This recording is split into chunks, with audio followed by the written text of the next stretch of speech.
ने कहा, क्योंकि आपने अपनी पूरी रचनात्मकता इसमें डाल दी है। वो एक खूबसूरत नौजवान था।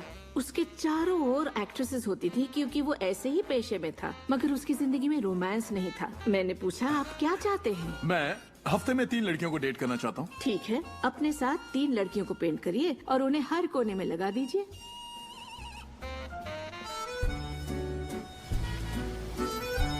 छह महीनों बाद मैं उससे यूरोप में मिली और मैंने पूछा, कैसा चल रहा है आपका रोमांस? ग्रेट। वो सभी मेरे साथ डेट पर जाना चाहती हैं। क्योंकि यही आपकी ख्वाहिश है। मैं हफ्ते में 3 डेट्स पर जाता हूँ। वो सभी मेरे लिए झगड़ती हैं। और क्या चाहिए?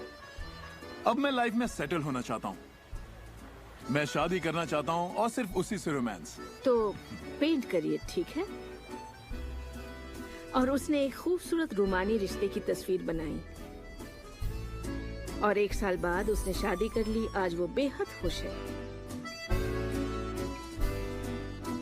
पर पहले आखिर ऐसा क्यों नहीं हो पाया? ये ख्वाहिश बरसों से उसके अंदर थी, मगर ऐसा हो नहीं सका।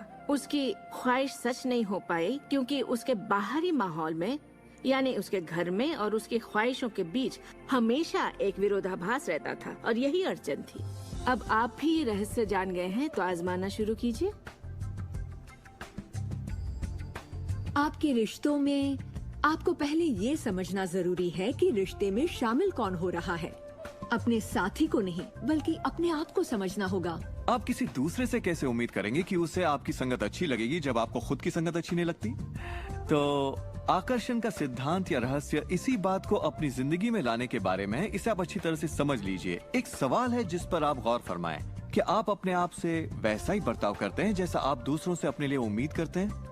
आप अपना समाधान खुद बनिए। ये नहीं कि तुम्हें मेरा उधार चुकाना है, तुम्हें ज्यादा देना होगा। इसके बजाय खुद को ही ज्यादा दीजिए। अपने आप को देने के लिए वक्त निकालिए। मानो अपने आप को आप इतना भर रहे हो कि जब वो छलके तो दूसरों को दे सके। अपने सभी अफेयर्स में मैं अपने साथी से उम्मीद करती कि वो मुझे खूबसूरत कहे, क्योंकि मैंने अपनी खूबसूरती नहीं देखी। जब मैं बड़ी हो रही थी तो मेरे फेवरेट हीरोज या यूं कहे हीरोइंस थी। बायोनिक वुमन, वंडर वुमन या चार्लीज एंजल्स। वो सभी गजब दिखती थी, पर मैं नहीं।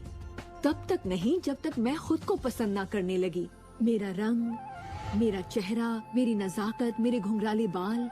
और जब मैंने अपनी खूबसूरती पर नाज करना शुरू किया, तब बाकी सभी लोग भी मुझे पसंद करने लग गए।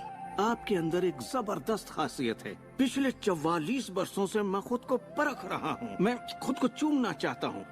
आपको खुद से प्यार करना होगा। मैं घमंड की बात नहीं कर रहा। मैं चाहता हूँ आप सिर्फ अपने आप को इज्जत दें। खुद से प्यार करेंगे तभी दूसरों से प्यार होगा।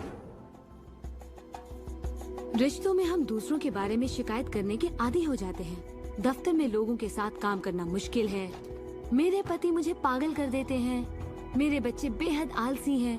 हमेशा दूसरों की बात होती है। मगर रिश्तों की कामयाबी के लिए हमें ये देखना होगा कि दूसरों में क्या अच्छाई है, ना कि उनमें क्या बुराई है। जब हम किसी की बुराई करते हैं तो हमें सिर्फ बुरा ही दिखता है।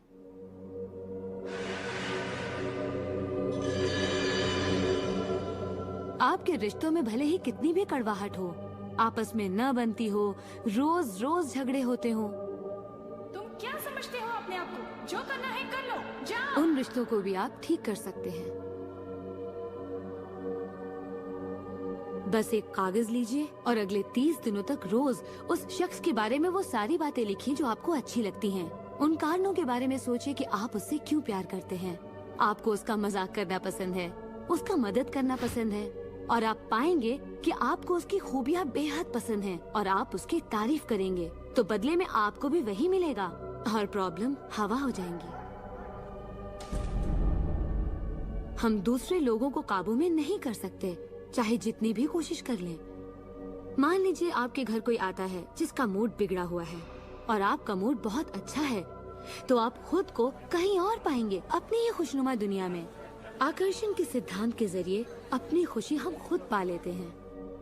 कई बार आप खुद को खुश रखने का मौका किसी और को दे देते हैं, पर वो आपको खुश नहीं कर पाते जो आप चाहते हैं। क्यों? क्योंकि अपनी खुशियों के जिम्मेदार सिर्फ आप हैं। अपने आप को खुश रखना आपका काम है। आपके माता पिता, बेटा, पति, वो चाहे जो भी हो, आपकी खुशियों की चाबी किसी और के पास नहीं हो सकती। आपकी खुशियों की चाबी सिर्फ आपके पास है।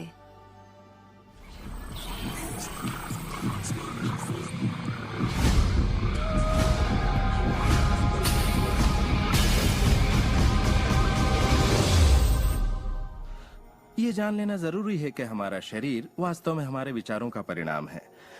चिकित्सा विज्ञान में आज हम ये जान रहे हैं कि किस हद तक हमारे विचार और एहसास हमारे शरीर के बाहरी स्वरूप, उसकी बनावट और उसकी अंदरूनी क्रिया को निर्धारित करते हैं। इलाज में हम प्लेसिबो के असर को अच्छी तरह से जानते हैं।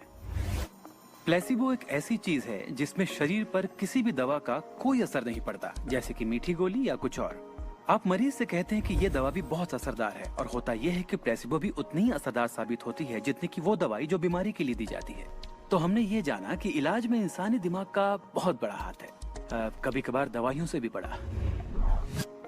मिसाल के तौर पर अगर कोई शख्स बीमार है और अगर उसके पास विकल्प है कि वो दवा लेने के बजाय अपने दिमाग में उस रोग की जड़ को खोजे, तो उसे खोजना चाहिए। अगर हालत ऐसी है कि दवा न लेने से उसकी मौत भी हो सकती है, तब तो जाहिर है दवा लेनी ही चाहिए और साथ ही उस रोग की जड़ को खोजना जारी रखना चाहिए।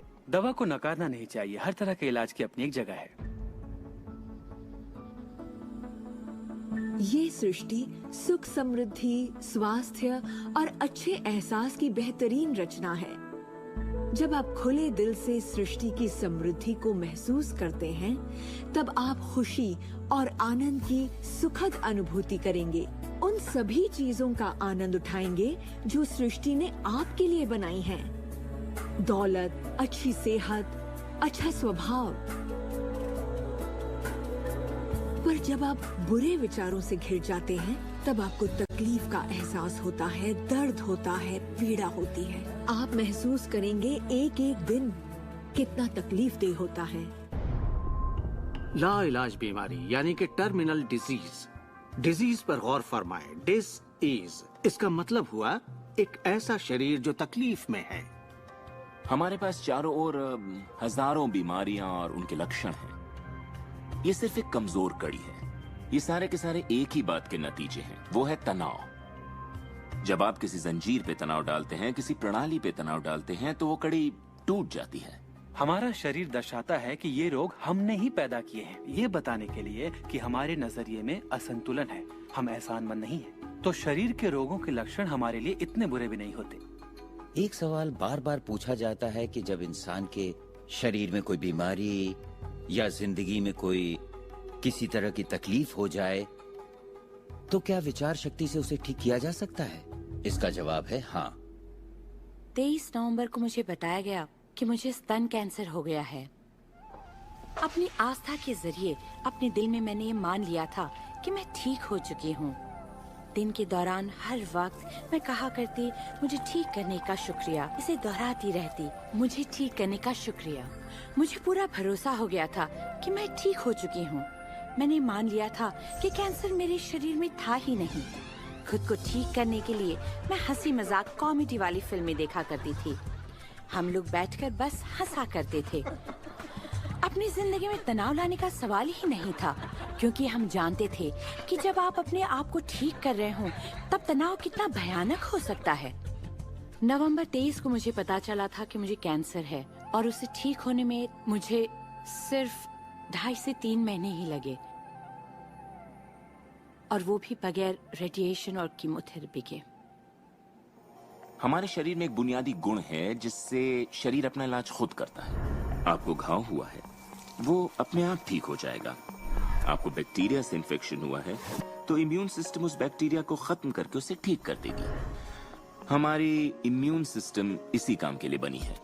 डिसीज यानी बीमारी किसी ऐसे शरीर में नहीं रह सकती जो तन मन से स्वस्थ है। आपका शरीर हर पल करोड़ों कोशिकाओं को नष्ट कर रहा है और करोड़ों नई कोशिकाओं को बना रहा है। असल में हमारे शरीर के अंग हर रोज बदले जाते हैं। कुछ अंगों को चंद महीने लगते हैं तो कुछ को 2-1 साल, मगर चंद सालों में हमारा एक बिल्कुल ही नया शरीर बन जाता है। अगर आपको कोई बीमारी है, आप उसी पर सोच रहे हैं और लोगों से बात कर रहे हैं, तो आप ज्यादा बीमार कोशिकाओं को पैदा करेंगे। अपने आप को बिल्कुल स्वस्थ शरीर में देखें। अपनी बीमारी को डॉक्टर के हवाले कर दें। इस दुनिया में 2 तरह के लोग हैं। मान लीजिए दोनों को एक बीमारी है, मगर एक का ध्यान सुख पर होता है